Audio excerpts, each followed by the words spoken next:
Mixed emotion. Boo! Pangit ko.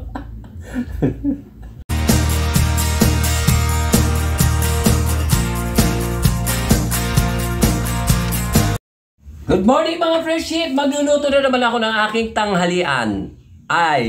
Tanghalian at saka hapunan. Unahin natin ang bawang. Daming bawang, di ba mga friendship? Ayan. Yan, gisa natin muna hanggang sa maging golden brown. So ito talaga ako mag-gisa mga friendship, maraming bawang. Para pampalasa at pampasarap. Yan, golden brown na mga friendship. At ilasunod na natin ang purple onion. O diba, konti na sibuyas. Kasi nga, konti na lang sa aking stock na sibuyas. At mahal na ang sibuyas mga friendship. Yan, ganito talaga ako mag-gisa. Gusto ko yung bawang is golden brown. Dahil okay na ang sibuyas, isunod na naman natin ang tomato with sauce.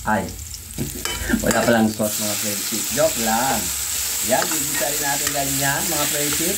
Ito, tignan nyo mga friendship, ito palang ulam na. At ilalagay na rin natin ang pampalasa. Walang bagong alamang, kaya ito yung ginawa kong homemade na halubaybay. Yan, lagyan natin.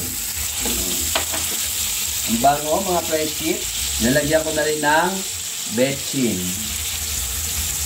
Para isang lagayan na lang. Yan. Halo-halo hanggang sa maluto ang tomato na walang sauce. O, diba? Ayan, at medyo luto ng tomato. Ilalagay na natin ang sari-saring vegetable. O, diba? Dami. Ako lang mag-isa pero dami kong pinili. Kasi isang supot yan mga friendship, hindi naman pwedeng tingi. Mas marami pa ata yung okra kaysa sa talong at saka sa ampalaya. Pero okay na rin. Yan. O, diba mga friendship? Siyang masarap. Ganito na ako magluto. Simple na naman ang aking ulam. Very cheap. Cheap hipay. 25 pesos lang. O, diba? May ulam ka na. At wala tong sahog. Ganito lang. Ang isasahog ko lang ay oyster sauce. Ano kayong lasa nito? May oyster sauce. May halubaybay na, may oyster sauce pa. Diba mga friendship? Halu-haluin. Hindi ko nalalagyan to ng sabaw, mga friendship, dahil ganito ako magluto. Kasi mas masarap pag walang sabaw. Ganyan lang mga friendship. Konting hina lang ang apoy para hindi siya matusta. Para hindi siya masunog. Takpan. Mga friendship. Mukhang mahina ng boses ko, di ba mga friendship? Kasi Tom Jones na kiss. Ilalagay na natin ang pinakahuling gulay, repolyo. Ayan, bili ko dito mga friendship, 61 kilo, pero bili ko dyan 10 pesos. Diba mga friendship? Ayan o, diba? Kumukulo-kulo na siya mga friendship. At haluin natin. Ako na pala maghahalo. Hindi kayo kasama. Ano ba? Ayan o, diba? Walang kasabaw-sabaw. Dapat pala lagyan kaya ng konting sabaw to. Baka na mukhang natuyuan na siya mga friendship. Mukhang natustado na. Pero okay lang. Mas masarap pala yung ganyan, yung walang sabaw. Maluluto rin naman yung pag dito, yung repolyo. Kasi yun hindi naman pwedeng lutuin masyado. Pwede namang half cook yan, mga friendship. Diba? And I would like, and before anything else, I would like to greet Ma'am Juby, Ma'am Ethel, Sir Glenn, and Sir Ruben. Tsaka sa mga pamilya nila. Noong una, English, tapos naging Tagalog. Ano pa? And of course, I would like to greet, ayan, English na naman, sa mga, Tagalog. Sa mga vlogger sa ibang bansa na laging nanonood sa akin. At siyempre, ganun din ang mga vlogger dito sa Pinas. Always watching me. And of course, to my friend, Jess de la Cruz. Oh, di ba? Kaya malapit na siyang maluto. Walang sabaw. Maluluto kaya yung ano. Tawag dito ay repolyo. Okay lang. Kahit na half cook. Okay naman pagka half cook ang luto sa repols. Takpan! Malapit-lapit na siyang maluto. Mga fresh sheep. Ayan o. Haluin ko lang ulit. Maya-maya, luto na to. Luto na may mga gulay. Yung repolyo na lang hinihintay kong maluto. Pero okay na rin siya, oh, di ba, mga fresh sheep? Kasi half cook naman, okay lang naman kainin yung repolyo, yung half cook. Yan, oh, di ba? Mukha siyang masarap kahit na wala siyang sahog. Yan. Maya, sasandok na ako para sa aking palanghalian. Ayos na to, mga fresh sheep. Luto na siya. Pwede na siyang magsandok, pwede na akong magsandok ng aking ulam. Ayan. O diba, mga fresh sheep? At sasandok na ako para sa aking tanghalian, mga fresh sheep. Luto na siya, pwede na siyang hanguin.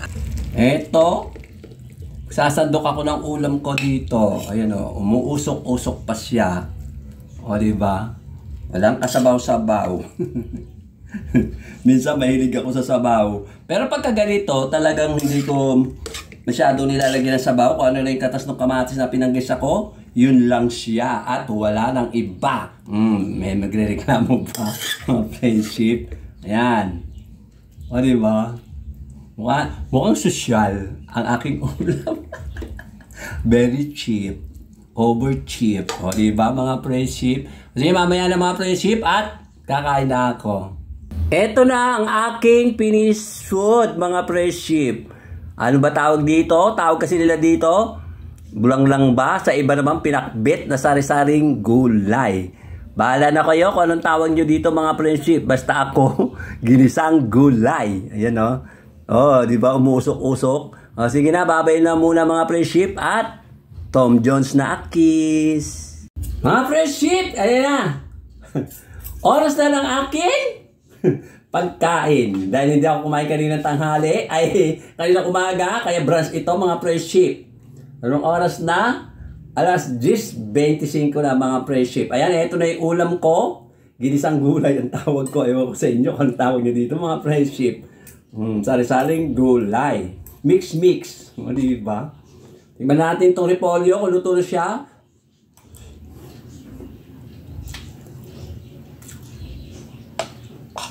Luto na siya, mga friendship. Itong kalabasa. Ang hirap magmuya pag walang ipin talaga sa panga.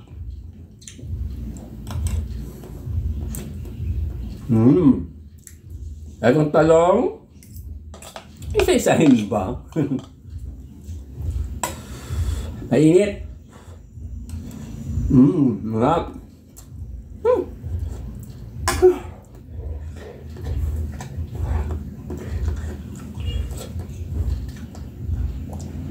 Ang init. Etong okras. Isa-isa ba, mga friendship? Mainit eh.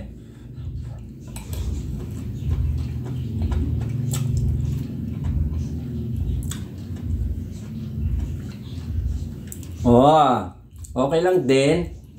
Asan pa? Ang palaya, hindi ko naisandok yung palaya. Ito. Para isa-isay natin para kung malambot ba.